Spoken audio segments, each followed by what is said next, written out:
Good evening. You're watching Just the News. I'm Amita Balachandra. Straight up to our top story today. Prime Minister Modi, who is attending the Shanghai Cooperation Organization Summit in Samarkand, told Russian President Vladimir Putin that now was not a time for war.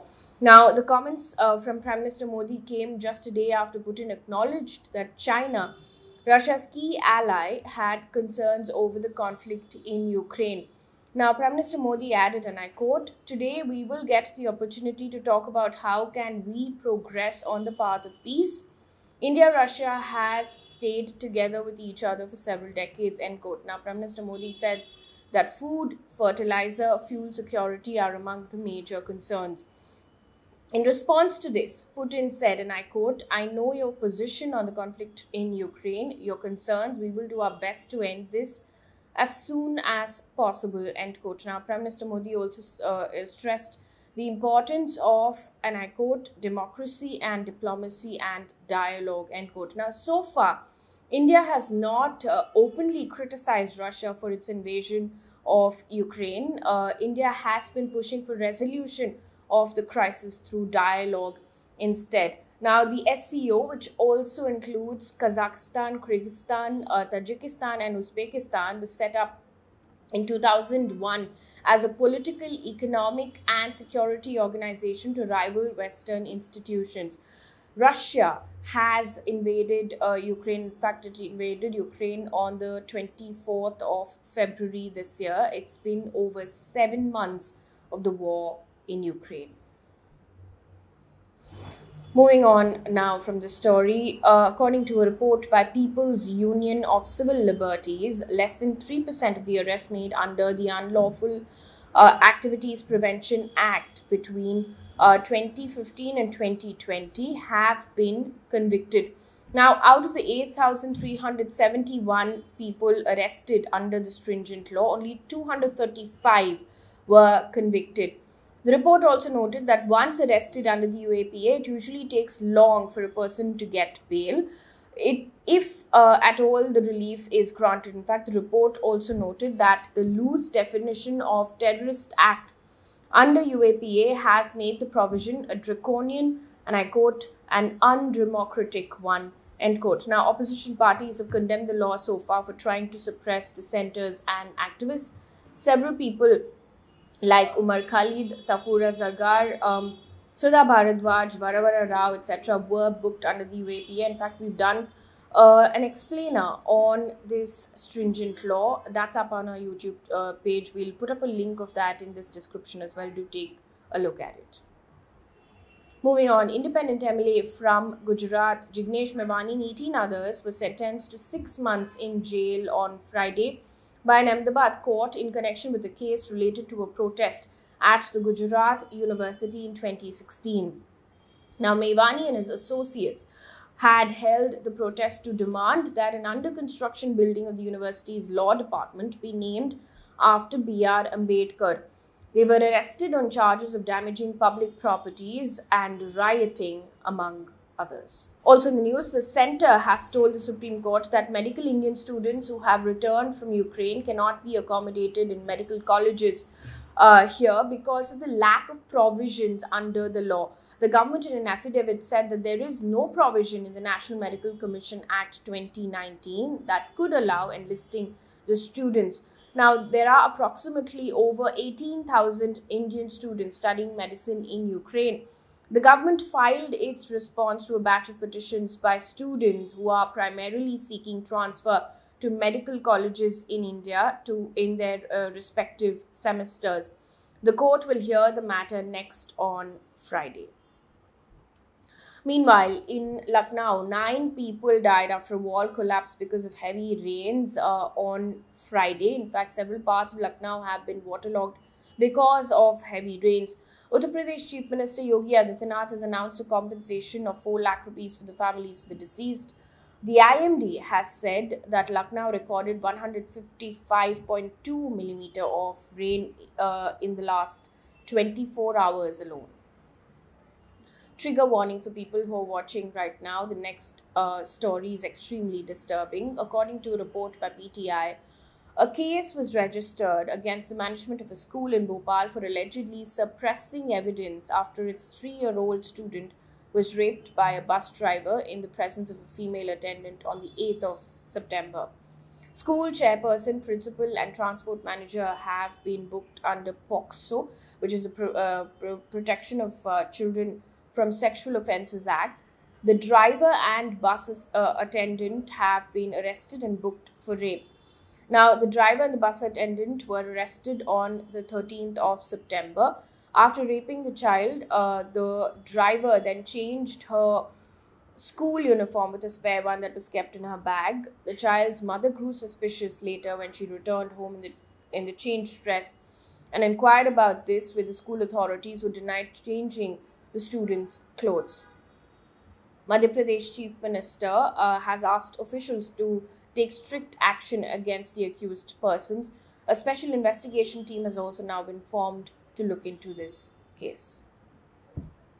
Moving on to politics right now, according to a report by The Hindu, former Punjab Chief Minister Amarinder Singh will announce the merger of his party, Punjab Lok Congress, with the BJP on the 19th of September. Now, they've spoken to the spokesperson of the party, Pritpal Singh Baliawal. 12 former MLAs were also expected to join the BJP along with Singh. In fact, the development comes days after Singh met Union Home Minister Amit Shah on the 12th of September. Amarinder Singh had left Congress earlier, just before the Punjab Assembly election, and started his own party and extended support to the BJP as well.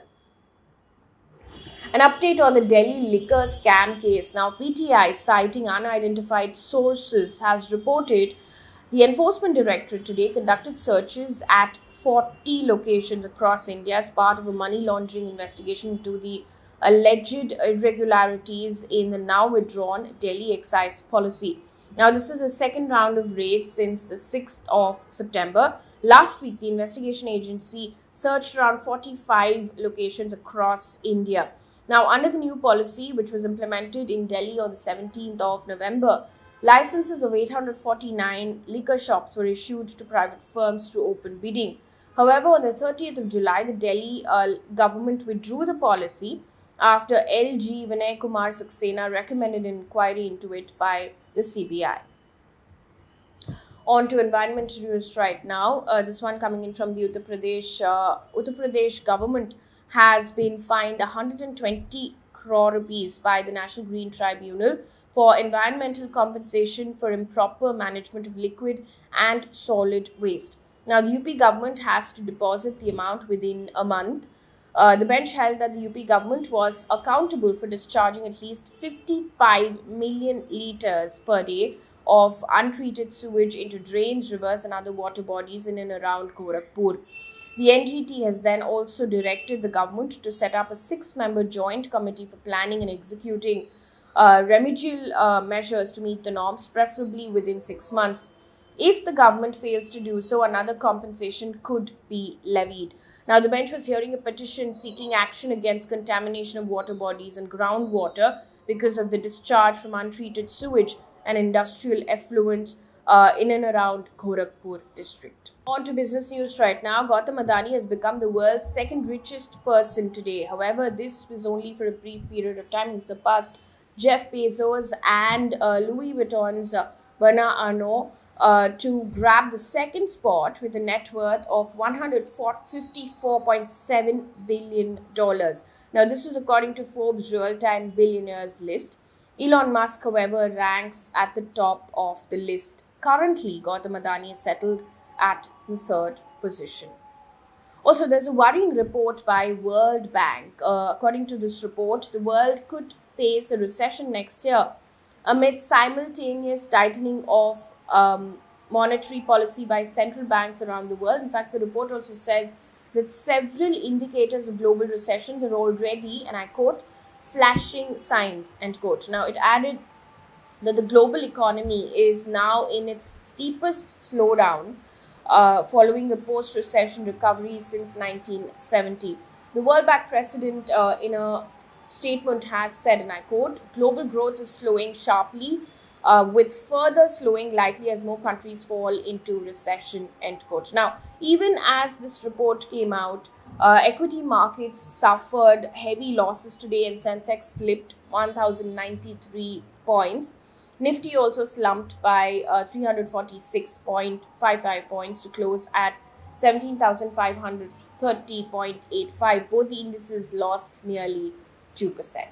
Moving on to news coming in from across the world, the pound has hit a new 37-year low against the US dollar after figures showed UK retail sales fell sharply in August. Now, this comes as a rise in the cost of living continues to hit households, also at a time when UK inflation, which is at the rate at which prices rise, is running at a near 40-year high, despite slipping to 9.9% from July's 10.1%. Now, the Bank of England has predicted the UK will fall into recession towards the end of this year, and it's expected to keep increasing interest rates in a bid to curb inflation.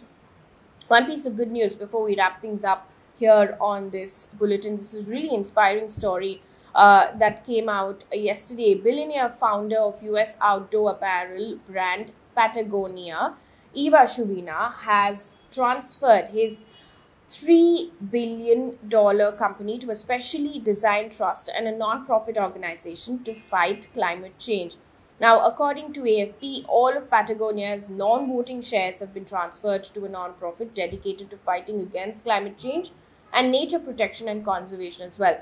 The 83-year-old businessman in a letter said, and I quote, "Earth is now our only shareholder," end quote. He also added, and I quote, "Each year, the money we make after reinvesting in the business will be distributed as a dividend to help fight the crisis.